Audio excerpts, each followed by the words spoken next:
Okay, so this is the solution to exam problem 1. Okay, now before you watch this video, okay, make sure you have a go at the question first. Okay, there's no point doing these exam questions if you haven't had a crack at it first. Okay, you really got to have a go at it first. Okay, so I'm going to give you a hint first of all, and then what you can do is pause the video. Remember, you just got to click on the outside to pause the video, and then maybe use that hint to kind of do it. Okay, so the hint is, think about what double brackets makes this part here. Okay, it's completing the square. So think about what the double brackets are for this. Okay, so that's the first hint. When you get that, then common denominator, and then you can sort of add the fractions together. What you don't want to do is cross multiplication on this one. So don't do cross multiplication. Think about the double brackets that make this thing here. Then use a common denominator. Okay, and then it just boils down to a simple algebraic fractional equation that you've done before. Okay, so if you've had a crack at it, let's actually do the question. Okay, so this is the work solutions. So I'm not going to do anything with this,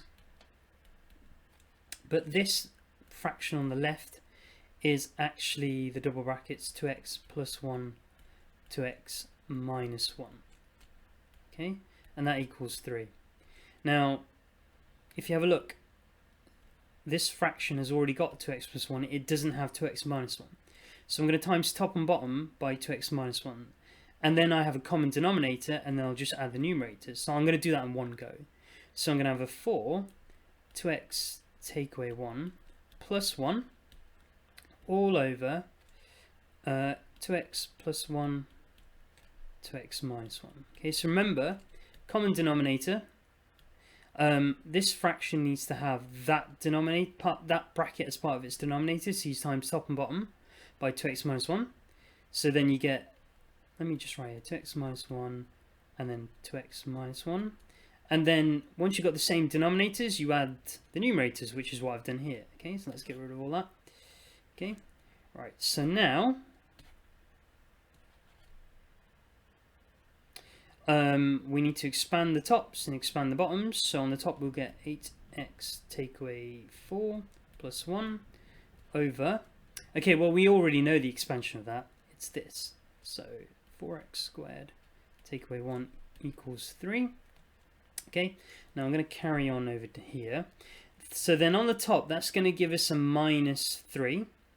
And so we'll get 8x take away 3. And let's kind of do two things at once, okay? So minus 4 add 1 is minus 3. And then this denominator is going to multiply over to that side. So we get 3 bracket 4x squared take away 1. Okay? So this is what we get so far. Okay, there wasn't anything underneath the 3 to multiply over, so we're just left with the numerator on its own here. The denominator multiplies to the other side. Okay, so now we need to expand this. That's going to be 12x squared take away 3. And it's going to be 8x take away 3. So we've got a quadratic equation. And we now need to... what do we need to do? We need to make it equal to 0. So we'll get rid of all of those to the other side. So we'll have a 12x squared. We'll take away the 8x.